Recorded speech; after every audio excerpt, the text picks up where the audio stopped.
বাংলাদেশের চলচ্চিত্র ইতিহাসের কিংবদন্তি সালমান শাহ। তাকে বাংলাদেশের চলচ্চিত্র ইতিহাসের অন্যতম প্রতিভাবান, জনপ্রিয়, সফল এবং কিংবদন্তি ব্যক্তিত্ব হিসেবে বিবেচনা করা হয়।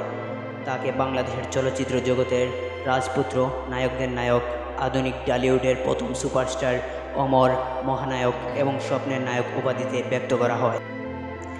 সালমান শাহ 1985 সালে বিটিভির আকাশ ছোঁয়া নাটক দিয়ে অভিনয়ের যাত্রা শুরু করেন।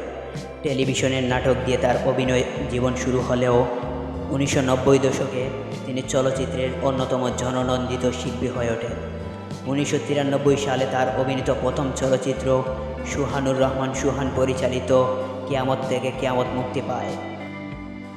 3.5 বছরের মতো অল্প সময়ের ক্যারিয়ারে তিনি সর্বমোট 27টি চলচ্চিত্রে অভিনয় করেন। তার অধিকাংশই ছিল ব্যবসা সফল। জনপ্রিয় এই নায়ক 90 দশকে বাংলাদেশের সাড়া জাগানো অনেক চলচ্চিত্র যেমন বিক্ষোভ, সুজন সখী, কন্যাদান, স্বপ্নের ঠিকানা, মায়ের অধিকার, এই ঘর এই সংসার, সত্যের মৃত্যু নেই, আনন্দ অশ্রু ইত্যাদিতে অভিনয় করার মাধ্যমে দেশের শীর্ষ তারকায় পরিণত হন। সালমান শাহ 1971 সালের 19 সেপ্টেম্বর বাংলাদেশের সিলেটে জন্মগ্রহণ করেন। তার পিতা কমরউদ্দিন চৌধুরী ও মাতা নীলা চৌধুরী।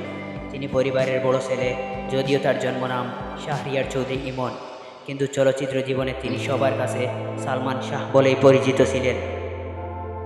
সালমান শাহ তার অসাধারণ অভিনয়, সুন্দর চেহারা, আকর্ষণীয় ব্যক্তিত্ব ও সর্বমূলের গ্রহণযোগ্যতার জন্য অত্যন্ত জনপ্রিয়, যা তার মৃত্যুর পরেও বজায় আছে।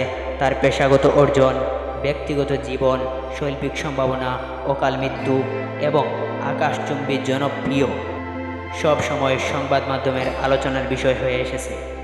তার সাবলীল অভিনয়, শারীরিক ভাষা, চরিত্রগুলির সাথে মিলিয়ে স্টাইল এবং ফ্যাশন সচেতন তার আধুনিকতার ছোঁয়া তার সময়ের চেয়ে অনেক এগিয়ে ছিল। সালমান শাহ কপালের রুমাল বাঁধতেন। তার এই রুমাল বাঁধা তরুণ সমাজের মধ্যে ট্রেন্ডে পরিণত হয়। বাংলার এই সুপারস্টার 1996 সালের আজকের এই 6 সেপ্টেম্বর দুনিয়া থেকে বিদায় হন।